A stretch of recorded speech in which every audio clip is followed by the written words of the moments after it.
Alright guys, what's up? It's your boy Blackfeet here. Today I'm enjoying a Heineken Zero of Espinelli's with my boy Luke, and I'm gonna let Luke introduce himself.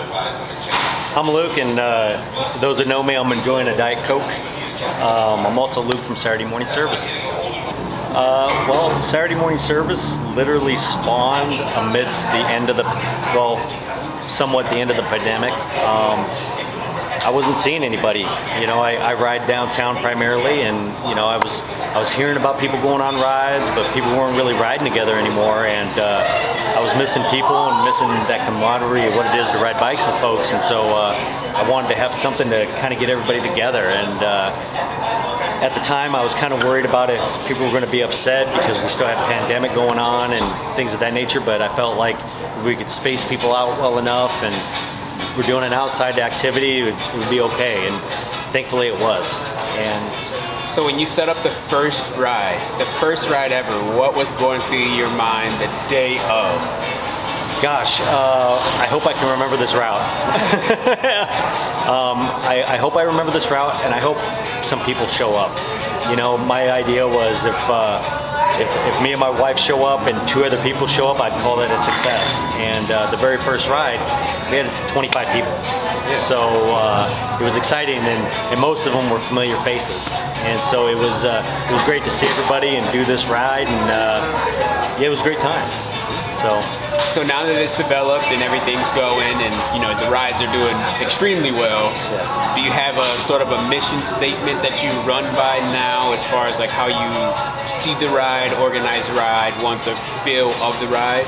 So when it comes to the Saturday Morning Service, I wanted it to be a ride that people who maybe weren't the fastest on bikes could come out and ride, but I think any of us that have been in riding groups before, they evolve, and the group evolves, and the speed and the nature of the group evolves, and you gain some riders, you lose some riders.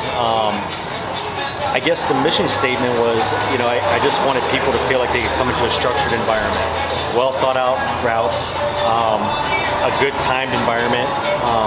You know, I've gone to plenty of rides where it kind of felt too loose, yeah, and it didn't feel like we were keeping to a pretty good time schedule, and so I wanted to be able to people to know that if they came out to this ride, they could count on, I don't like to say rules, but I'd like to say structure, and that there'd be structure to, we're going to do this kind of route, and then we plan to do it in and out. So we'll do one regroup, brief, and then boom, we go again.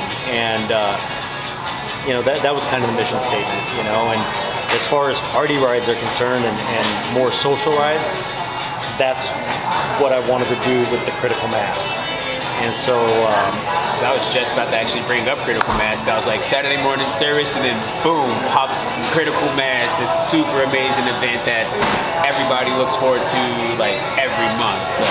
So it blows my mind that critical mass has become what it is.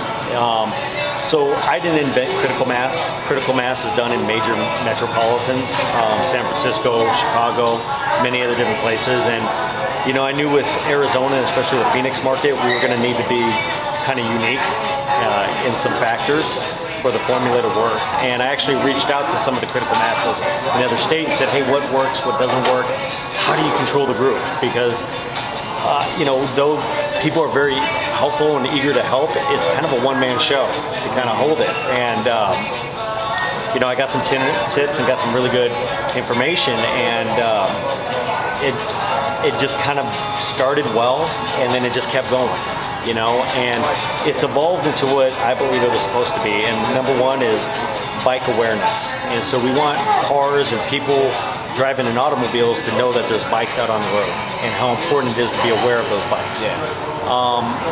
And bring awareness to that. You know, every month I try to highlight at the beginning of the ride someone who's been hit on a bike and the tragedy of that. And unfortunately, I always have a new story to tell every month, unfortunately. It's been so frequent lately, like. And you know, I've yet to be able to have 2 months in a row where it's, well, I haven't heard of anybody getting hit. Unfortunately, there's always somebody getting hit. And so, number one, I want to showcase that. And number two, I want people to have an opportunity to have a good time in community, and bring people together and feel as if no matter what your skill level is, you can be out here in a big group, slow, just a nice slow roll, and be part of this community, and you feel a part of it, and I think it's amazing that all the different bikes have come together. So it's like you've got BMX, you've got Fixie, you've got roadies, you got one-wheel skateboards,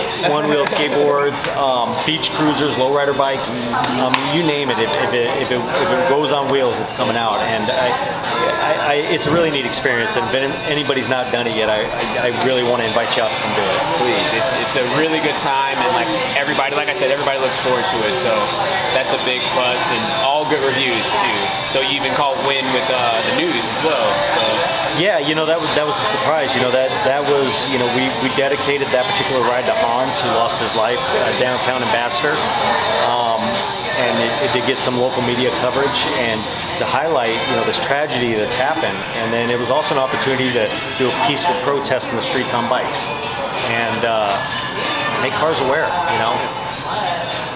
We're out here. I mean, it's the key. Like I said, it's happening frequent, and it's not like it's far away. It's people that we know, people we rode with, people who we do ride with who are, lucky enough to make it. Yeah. So it's tragic, but I mean, you're bringing the community together by making the critical mass, making that awareness, and then even if people are unaware of critical mass when they're in the cars driving by, they are now aware. Like, what are these bikes doing? Because what you say all the time, we are traffic. We are traffic. So they become very aware of that really fast. Well, I mean, there's nothing better than shutting down a road. I guess something I want to touch on, get a chance, was the stickers. All the rides that Saturday Morning Service hosts, whether it's fast or slow or events, whatever it is, I always make sure there's stickers. Me being a cyclist and had ridden fixed bikes and now rode and whatnot, I always enjoyed bike swag, and I felt like stickers were the neatest way to kind of show that you were a part of something or show that you were there.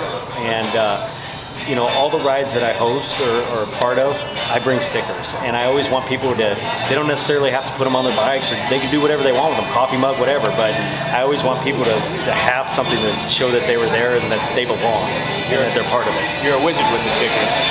I like with stickers. And with the flyers. So we'll go from all that, and then last year we did Spinelli's race. Now for me, that was like not the first ride I organized or helped organize, but it was definitely the first type of race, to kind of formulate. And I think we did an extremely good job at doing it. Like, we were talking, and I was like, man, if 10 people show up, it's cool. Like, I'll be happy. I gotta tell you, that was so fun and so exciting that day, hosting that race. And just the people that came out, I mean, I was just so blown away at the racers that came out. And, because I was hoping that our friends would show up, but then it was more than friends. And it was serious bike hitters. People came out to get it, and that was exciting. It was really exciting, and it was such a fun event, and such a great venue to do it at, and a great route, designed by yours truly here. And it was just, the pieces came together. And I think at that moment people wanted to race, and people wanted to do something like that, and it all worked out. It's almost like maybe we should do it again. Possibly. But it was a great thing, and I think La Slice was just a tremendous event. So what's in the future then? Anything coming up? Anything you want to touch on, or do you want to keep it hush? Gosh, you'll know about it when it's time to know about it. I will touch on the Century that's coming up. Yes. Since that's already out and yes. in the mix. Touch on that. November 7th, we got the 100 Century ride. It's 100 miles. It's a 100-mile route and a 50-mile route. It's hosted by Spinelli Cycling, Tempe Bike Action Group, Blackbird Bike Company, and of course Saturday Morning Service. There's going to be A and B groups. So A group is obviously going to be a bit of a chase group, and then B group, we plan to keep a sturdy pace, but nothing that anyone on a bike shouldn't be able to keep up with. There is an 8-hour limit, Yeah, it should be a great day on bikes. Weather's going to be beautiful. Beautiful. And it's $20. And let me tell you something about that $20. That $20 goes to Tempe Bike Action Group, who does advocacy work for bikes in the Tempe greater area. They do a lot for this community. They host ninja rides and pass out lights to cyclists who aren't having lights. They do bike education. They put on clinics. They host great rides. And so this goes towards them and helping them with their operations. And anybody, if you've lived in Tempe, you know Tempe Bike Action Group. So make sure you check that out November 7th. If you're free, please come out and join us. Sure. Should be a good time. Should be a good time. Any shout outs or words? First off, any words you would like to share for people who would want to start something like we did, like just out of, hey, I want the community to come together. Any words for them to get it started? Well, I honestly believe, at least for me, is if you're going to do it, you do it all the way. This is a passion and this is a love. I'm not out here trying to sell anything. I'm not out here trying to, I want everybody to feel welcome. And so for me, it's a matter of just getting everybody to come out and enjoy themselves. And so if you do feel passionate about something and you want to get something started, figure it out what it is you want to do and then just go all the way through with it. So, yeah. But, couldn't have said it better. Any last words or shout outs? This couldn't, the rides and stuff like that, it's everybody. Everybody's involved. And so shout out to everybody. There's so many bike crews and there's so many different groups that are on bikes. It doesn't matter what group you fall into, be outside and enjoy your bike. For me, nothing is better for me than myself on a bike and enjoying the outside and getting some work in and feeling good about myself. And I just encourage anybody to always be on a bike. Doesn't matter what group you're in or what category or any of that kind of stuff. Or maybe you don't fall into a box. That's fine too. Just get on your bike and ride. Yeah, exactly. Couldn't have said that better myself either. So, do what you enjoy doing and don't let anything hold you back. Exactly. With that said, thank you for coming out and talking to me. Cheers. Cheers. And yeah, Beer and a Slice, Scene Report. Your boy Luke at Saturday Morning Service. Holler at your boy.